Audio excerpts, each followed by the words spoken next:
박민지는 33세, 남편을 잃고 혼자 딸을 키워냈습니다. 작은 재봉틀로 시작한 그녀의 패션 사업은 이제 민지 크리에이션이라는 글로벌 패션 하우스가 되었어요. 오늘은 그녀의 인생에서 가장 기쁜 날, 외동딸 유진의 결혼식이었습니다. 사장님, 정말 축하드려요. 신랑분이 대기업 임원이라면서요. 하객이 건넨 축하 인사에 민지는 미소를 지었어요. 가슴 속에서 뜨거운 무언가가 올라왔습니다. 그녀의 눈가에 잔물결처럼 주름이 졌어요. 65세의 얼굴에 새겨진 세월의 흔적들이었습니다. 정말 고마워요. 좋은 사람과 인연이 되어 다행이에요. 민지의 목소리가 살짝 떨렸어요. 그녀는 화려한 웨딩홀을 둘러보았습니다. 이런 날이 올 거라고 꿈이나 꾸었을까. 가난한 가정부의 딸이 이제는 모두가 부러워하는 패션 회사의 오너가 되었으니까요. 유진이 하얀 웨딩드레스를 입고 입장했어요. 그 모습이 너무 아름다워서 민지의 심장이 쿵 내려앉는 것 같았습니다. 카메라 플래시가 쉴 새 없이 터지고 하객들의 탄성이 터져 나왔어요. 우리 딸, 너무 예쁘네. 민지의 눈에서 눈물이 흘러내렸습니다. 이런 날이 올 수 있도록 밤낮 없이 디자인을, 그리고 재단을 하고 미팅을 뛰어다녔던 시간들이 주마등처럼 스쳐 지나갔어요. 그때였어요. 어머, 저기 누구지? 날카로운 속삭임이 귓가에 스쳤습니다. 민지는 자신도 모르게 소리가 들린 방향을 향해 고개를 돌렸어요. 웨딩홀 구석 기둥 뒤에 한 여자가 서 있었습니다. 가슴이 철렁했어요. 그 자리에 얼어붙은 채 민지는 그 여자를 바라보았습니다. 낡은 베이지색 블라우스, 구겨진 치마, 때 묻은 신발. 주변의 화려한 하객들 사이에서 그녀는 마치 청소부가 실수로 들어온 것처럼 보였어요. 하지만 민지에게는 그 얼굴이 너무나 선명했습니다. 지연이? 심장이 멎는 것 같았어요. 목구멍이 바짝 말라갔습니다. 45년 전의 기억이 번개처럼 스쳤어요. 골목에서 뛰어놀던 소녀, 부잣집 딸, 그리고 민지의 어머니가 가정부로 일했던 집의 작은 아가씨. 한지연. 민지의 손이 떨렸어요. 입안이 쓴맛으로 가득 찼습니다. 어떻게 여기에, 왜 하필 오늘? 두 사람의 눈이 마주쳤어요.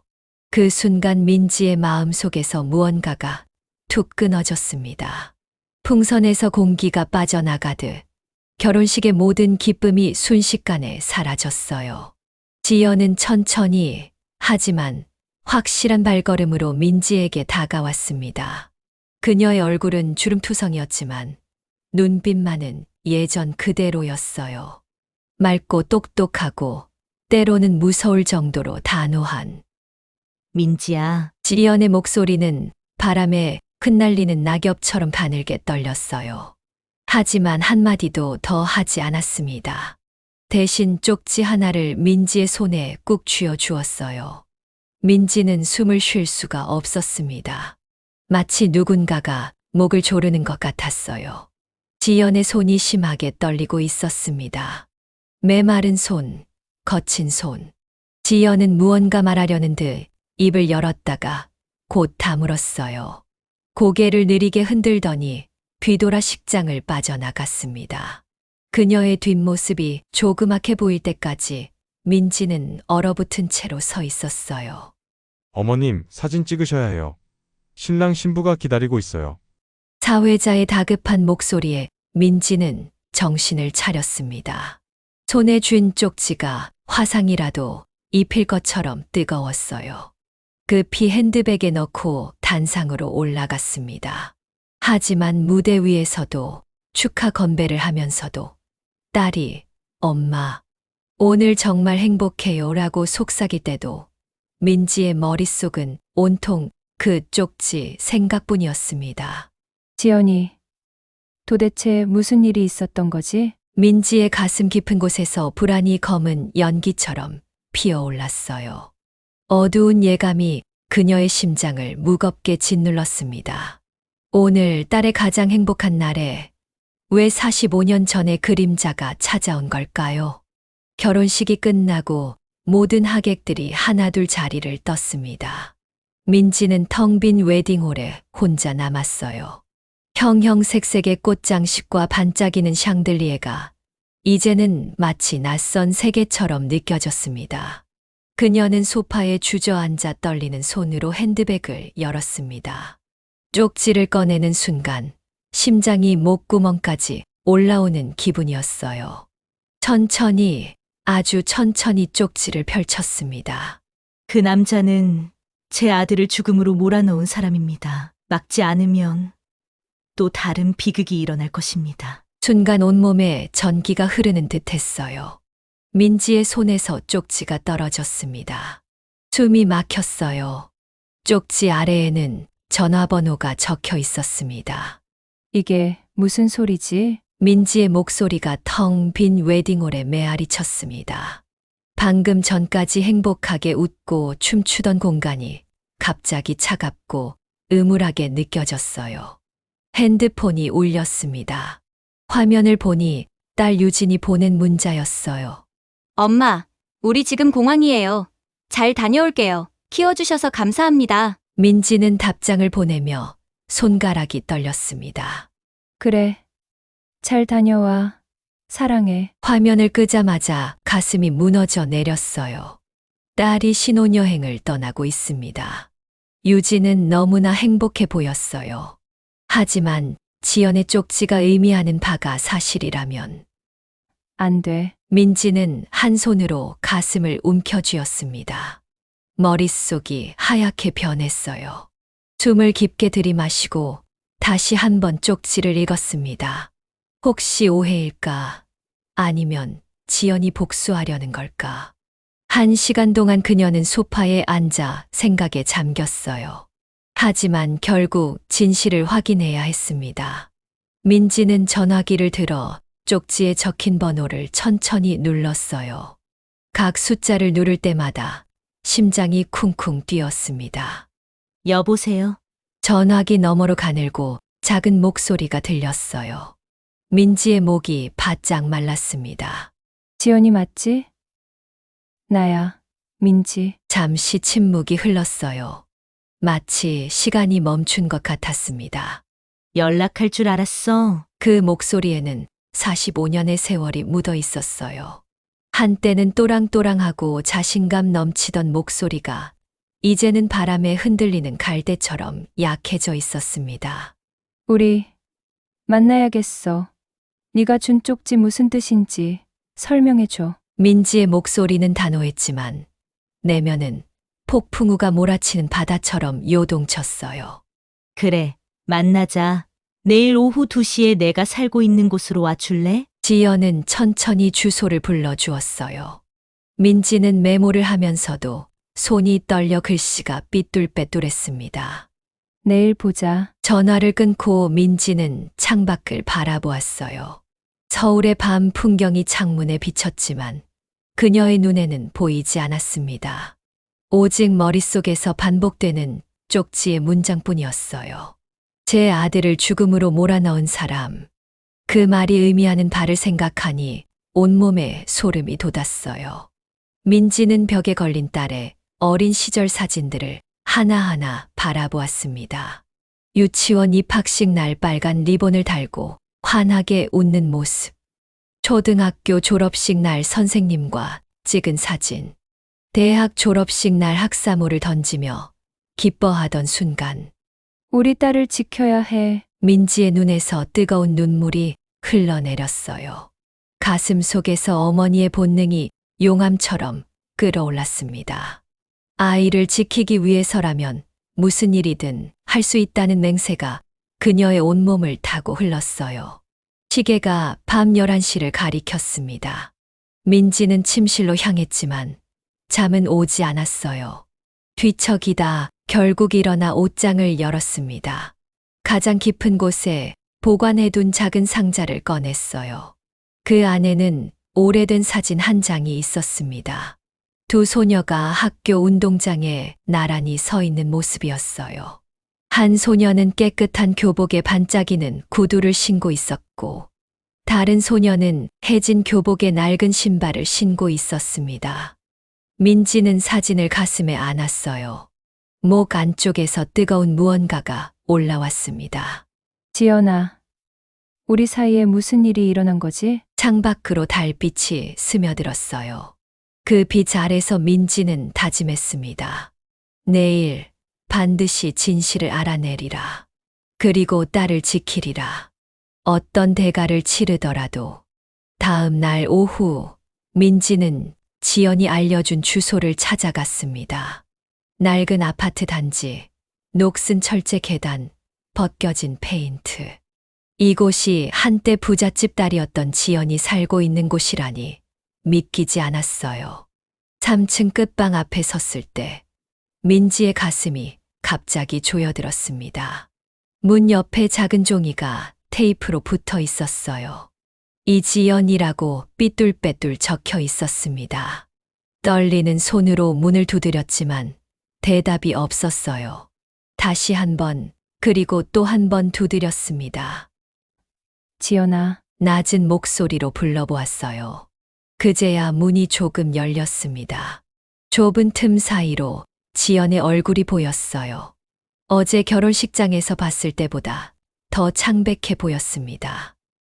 들어와. 민지는 좁은 원룸으로 들어갔어요. 겨우 한 사람이 누울 수 있는 작은 방이었습니다.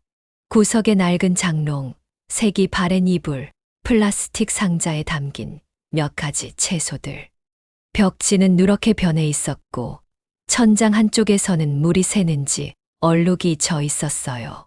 민지의 마음이 무너져 내렸습니다. 이 초라한 공간과 자신의 호화로운 집이 너무나 대비되어 가슴이 아팠어요. 지연은 낡은 방석을 내밀었습니다. 민지는 앉자마자 참을 수 없는 질문을 쏟아냈어요. 쪽지에 쓴 말, 무슨 뜻이야? 왜 우리 딸 결혼식에 온 거야? 지연은 한참을 말없이 민지를 바라보더니 깊은 한숨을 내쉬었습니다. 그녀의 눈에는 세월의 무게가 깊게 패여 있었어요. 잘 지냈니, 민지야? 그 말에 민지의 심장이 쿵 내려앉았습니다. 오랜만에 듣는 어린 시절 이름이 가슴을 찔렀어요. 보다시피 난 패션 디자이너가 됐어. 민지의 목소리가 떨렸습니다. 지연은 흐린 눈으로 웃었어요. 알아. 널 찾기는 쉬웠어. 패션쇼에도 나오고 잡지에도 자주 실리니까. 지연은 낡은 서랍에서 사진첩을 꺼냈습니다. 바랜 사진들. 젊은 시절 화려하게 웃고 있는 지연과 한 남자. 그리고 어린아이. IMF가 우리 집을 삼켜버렸어. 아버지의 무역회사가 부도났지. 모든 재산이 날아갔어. 지연의 목소리는 담담했지만 손은 미세하게 떨리고 있었어요. 민지는 말없이 그녀의 이야기를 들었습니다. 가슴이 찢어지는 것 같았어요. 그런데 그게 다가 아니었어. 지연은 가방에서 다른 사진 한 장을 꺼내 민지에게 내밀었습니다. 양복을 차려입은 두 남자가 나란히 서 있었어요. 우리 아들 준호야. 사진 속 남자를 보자마자 민지의 심장이 멎는 것 같았습니다. 사진 속 남자 중 한 명이 그녀의 딸 유진의 신랑이었어요. 어떻게 된 거야? 민지의 목소리가 가늘게 떨렸습니다. 목구멍이 바짝 말랐어요. 지연은 깊은 한숨을 내쉬었습니다. 그녀의 눈에 눈물이 고였어요. 3년 전 준호는 그 사람과 같은 회사에서 일했어. 최정우. 네 사위. 지연의 목소리가 흔들렸습니다. 그녀는 잠시 멈추고 마음을 가다듬었어요. 준호는 최정우가 추천한 투자사에 모든 적금을 쏟아부었어. 하지만 모두 사기였지. 준호는 모든 걸 잃었고 심한 우울증에 시달리다 결국. 지연의 어깨가 흔들렸어요. 말을 잇지 못했습니다. 하지만 민지는 이미 무슨 말을 하려는지 알았어요. 가슴이 얼음장처럼 차가워졌습니다. 그 후 최정우는 사라졌어. 경찰에 신고했지만 증거가 부족했어. 그런데 한 달 전 우연히 지하철에서 그를 봤어. 뒤를 밟았더니 지연은 또 다른 사진을 꺼냈어요. 그 남자와 민지의 딸이 찍힌 약혼식 사진이었습니다.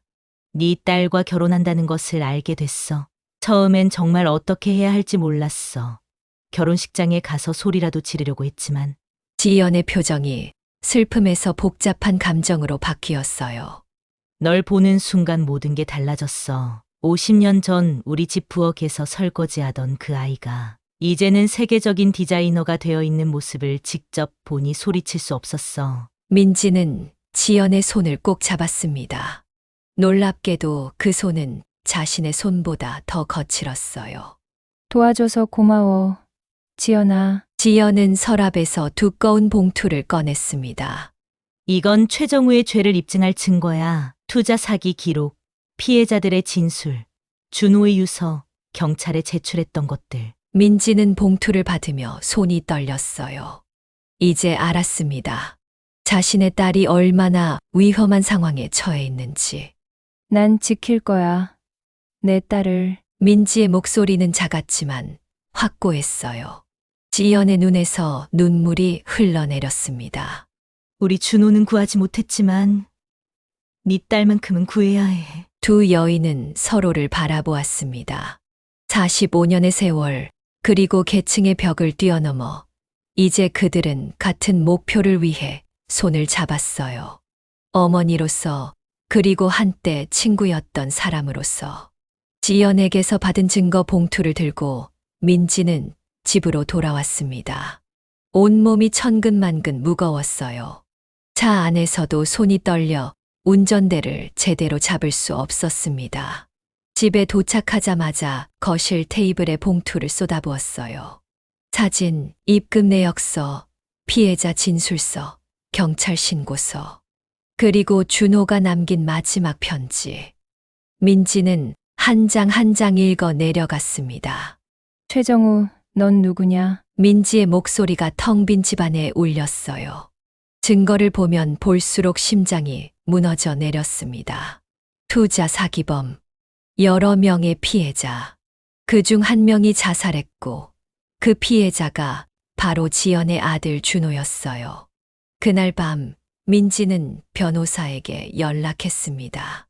증거를 검토하고 대책을 세우기 위해서였어요. 새벽까지 잠을 이루지 못했습니다. 딸의 얼굴이 자꾸 눈앞에 아른거렸어요.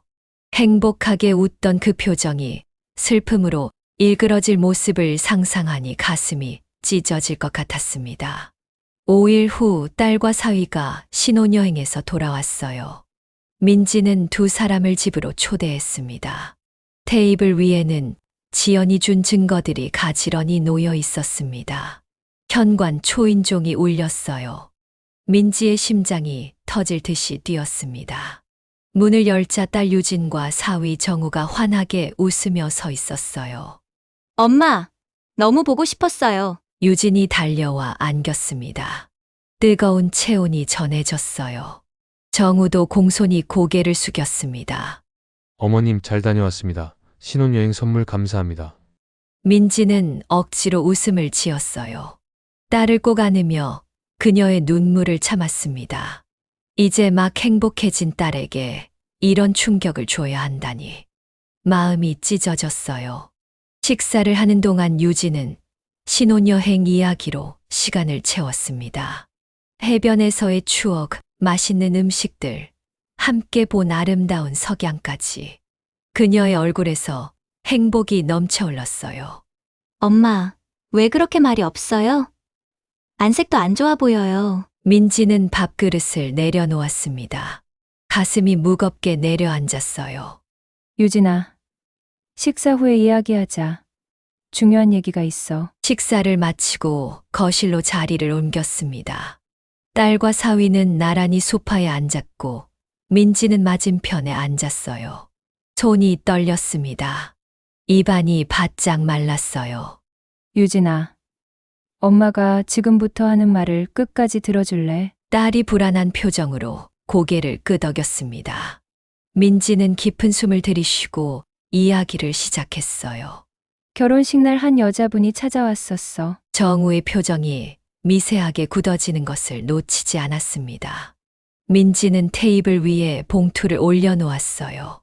최정우 씨, 당신은 이 안에 뭐가 들었는지 짐작하겠죠? 정우는 말없이 자리에서 일어섰습니다. 눈동자가 불안하게 흔들렸어요. 제가 지금 화장실 좀. 앉으세요. 민지의 목소리가 차갑게 울렸습니다.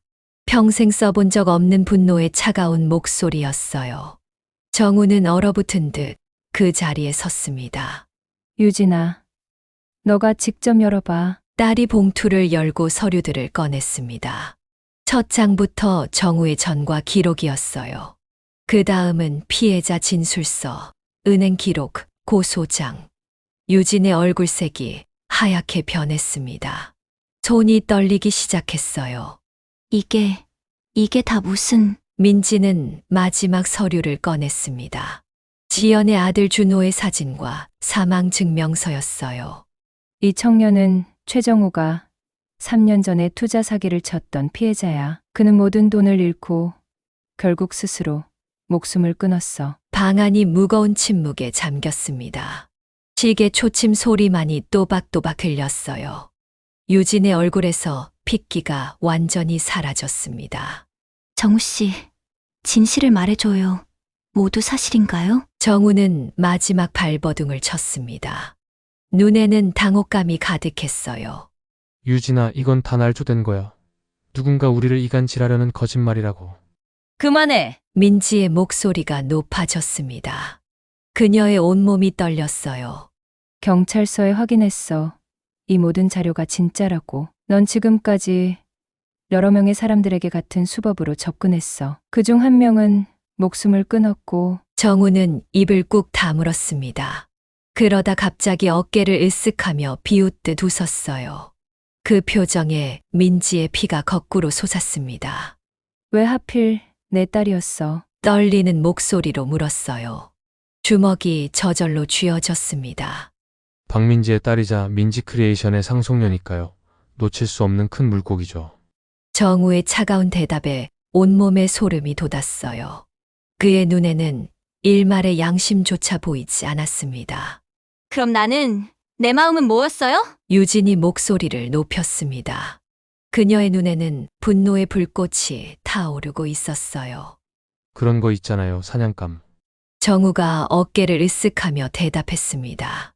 순간 유진의 얼굴이 일그러졌어요.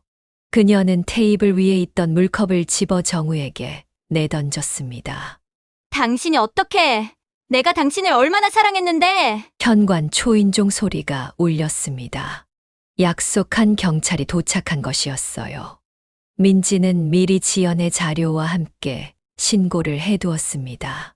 합의는 법정에서 해. 민지의 목소리는 차갑고 단호했습니다. 경찰이 정우에게 수갑을 채웠어요. 철컥하는 소리가 방 안에 울렸습니다. 마지막 순간 정우는 뒤돌아 유진을 바라보았습니다. 유진아, 정말 널. 입 닥쳐요. 유진이 차갑게 말했습니다. 그녀의 얼굴에서 더 이상 눈물은 보이지 않았어요. 그 대신 강철 같은 의지가 보였습니다. 경찰과 정우가 떠난 후 민지는 딸을 품에 안았습니다. 유진의 어깨가 흔들렸어요. 하지만 민지는 알았습니다. 딸이 강하다는 것을, 이 상처를 이겨낼 것이라는 것을. 엄마 어떻게 알게 됐어요? 유진이 물었습니다. 민지는 딸의 머리를 쓰다듬었어요. 엄마 친구가 알려줬어. 오래전에 헤어졌다가 우연히 다시 만난 친구. 그날 밤 민지와 유진은 서로를 아는 채 많은 이야기를 나눴습니다. 상처와 회복에 대해, 그리고 새로운 시작에 대해. 정우가 구속된 지 일주일 후 민지는 지연이 병원에 입원했다는 소식을 들었습니다. 전화를 받는 순간 심장이 철렁 내려앉았어요. 곧장 병원으로 달려갔습니다. 512호실 문을 조심스럽게 열었어요. 창가 침대에 지연이 누워 있었습니다. 창백한 얼굴, 더 깊어진 주름, 팔에 꽂힌 링거. 민지의 가슴이 저며지는 듯 했어요. 지연아, 민지의 목소리에 지연이 천천히 눈을 떴습니다. 그녀는 놀란 듯 몸을 일으키려 했지만 힘이 없어 보였어요. 민지야, 왔구나. 침대 옆에 앉았습니다. 지연의 손을 잡았어요. 그 손은 차갑고 거칠었습니다. 한때는 부드럽고 고운 그 손이. 무슨 일이야? 왜 이렇게 됐어? 지연은 힘없이 웃었습니다. 그 미소에 민지의 마음이 더 아팠어요. 집 청소하다가 갑자기 쓰러졌어. 의사 말로는 영양실조에 빈혈까지 있다네. 당분간 일 못하게 됐어. 민지의 심장이 쿵 내려앉았습니다. 죄책감이 물밀듯이 밀려왔어요. 미안해. 진작 찾아왔어야 했는데. 지연은 고개를 저었습니다. 여린 손으로 민지의 손을 꼭 쥐었어요. 내 아들은 구하지 못했지만 네 딸은 구했으니 다행이야. 두 사람은 한참을 말없이 손을 잡고 있었습니다. 창 밖으로 석양이 붉게 물들고 있었어요. 민지의 마음 속에서 무언가가 따뜻하게 피어올랐습니다. 앞으로 어떻게 할 생각이야? 지연은 쓸쓸하게 웃었습니다. 그 웃음에 세월의 무게가 그대로 담겨 있었어요. 다시 파출부로 나가야지. 병원비도 있고 월세 빚도 있고. 민지는 가방에서 종이 한 장을 꺼냈습니다. 디자인 스케치였어요. 이게 뭐야? 지연의 표정이 의아했습니다. 민지는 깊은 숨을 들이쉬었어요. 지연 컬렉션의 첫 번째 라인이야. 너가 운영해줬으면 해. 지연의 눈이 동그래졌습니다. 입이 약간 벌어졌어요. 그녀의 얼굴에 믿기지 않는다는 표정이 역력했습니다. 그게 무슨 소리야? 민지는 종이를 지연에게 건네며 말했습니다. 그녀의 목소리는 확신에 차 있었어요. 너가 우리 회사의 새 라인을 담당했으면 해. 위치는 우리 옛날 초등학교 근처로 잡았어. 근처에 아담한 아파트도 계약해뒀고. 지연의 눈에서 눈물이 흘러내렸습니다. 그녀의 손이 떨렸어요. 왜 이러는 거야? 나 같은 사람에게. 민지의 목소리도 떨렸습니다. 가슴 속에서 오래된 감정들이 파도처럼 밀려왔어요. 초등학교 때 네가 그랬지? 넌 우리랑 급이 달라라고. 그땐 정말 그랬을지도 몰라. 하지만 지금은 우린 그냥 두 명의 어머니야. 아들과 딸을 가진 두 여자. 지연은 한참을 울었습니다. 민지도 함께 울었어요. 45년의 세월이 눈물 속에 녹아내렸습니다. 고마워. 정말 고마워. 민지야. 한 달 후, 지연은 퇴원했고 민지의 회사에서 교육을 받기 시작했습니다. 처음엔 패션 디자인이 서툴렀지만 놀랍게도 금방 익혀갔어요. 역시 부잣집 딸이라 손재주가 좋네. 민지가 농담을 했고 지연은 웃으며 말했습니다. 그녀의 눈에는 오랜만에 생기가 돌았어요. 가정부의 딸이 더 손재주가 좋은데. 두 사람은 깔깔 웃었습니다. 마치 학창 시절로 돌아간 것 같았어요. 그렇게 3개월이 지나고 지연 컬렉션 런칭 날이 왔습니다. 아침 일찍부터 쇼룸은 사람들로 북적였어요. 민지와 지연은 쇼룸 안에서 마지막 점검을 하고 있었습니다. 떨려? 민지가 물었습니다. 지연의 손은 더 이상 떨리지 않았어요. 아니, 이상하게 편하네. 지연은 옷을 매만지며 웃었습니다. 그 모습에서 어린 시절 지연의 환한 미소가 보였어요. 간판을 가리켰습니다. 지연 컬렉션 바이 민지 크리에이션이라고 쓰여 있었고 그 아래 작은 글씨로 끝내 부서지지 않은 우정이라고 적혀 있었어요. 유진이 달려와 두 사람을 안았습니다. 그녀의 얼굴에는 다시 미소가 돌아왔어요. 상처를 딛고 일어선 강한 모습이었습니다. 엄마, 지연 이모. 지연은 놀란 얼굴로 민지를 바라보았습니다. 민지는 미소로 답했어요. 우리 딸이 지연 이모라고 부르고 싶대. 난 좋다고 했지. 지연의 눈에서 행복한 눈물이 흘렀습니다. 그 모습을 보며 민지의 가슴이 따뜻해졌어요. 그날 저녁 쇼룸 문을 닫고 첫날 영업을 마친 후 지연과 민지는 작은 테라스에 앉아 와인 한 잔을 나눴습니다. 첫날부터 대박이었어, 민지야. 옷이 다 팔렸다니까. 지연의 목소리는 흥분으로 가득했습니다. 눈은 별처럼 반짝였어요. 앞으로 더 잘 될 거야. 내가 장담해. 민지가 와인잔을 들어 건배했습니다. 가을 바람이 선선하게 불어왔어요. 지연이 갑자기 진지한 표정으로 말했습니다. 그녀의 목소리가 살짝 떨렸어요. 어릴 때 했던 말. 정말 미안해. 다 지나간 일이야. 민지가 부드럽게 말했습니다. 지연은 고개를 저었어요. 아니, 꼭 말하고 싶었어. 그때 내가 얼마나 어리석었는지. 사람의 가치가 태어난 집안이나 부모 직업으로 결정되지 않는다는 걸 이제야 알았어. 넌 가정부의 딸이 아니라 그냥 민지였어, 내 친구. 민지의 가슴이 뭉클해졌습니다. 목 안쪽이 뜨거워졌어요. 고마워, 지연아. 나도 너한테 미안한 게 있어. 네가 집에서 쫓겨나고 다시는 연락하지 않았잖아. 어쩌면 그때 내가 먼저 손을 내밀었더라면. 지연은 웃었습니다. 그 웃음이 얼마나 그리웠는지 민지는 이제야 깨달았어요. 우린 참 바보였구나. 그래, 반세기가 늦은 우정이지만 이제라도 깨달아서 다행이야. 두 여인은 서로를 바라보았습니다. 그들의 눈에는 이제 미래에 대한 희망이 담겨 있었어요. 별이 뜨기 시작한 하늘을 올려다보며 두 여인은 서로의 손을 꼭 잡았습니다. 초등학교 운동장에서 마주보고 서 있던 두 소녀가 반세기를 돌고 돌아 다시 손을 잡은 이야기. 끝내 부서지지 않은 우정 이야기가 여기서 새롭게 시작되었습니다.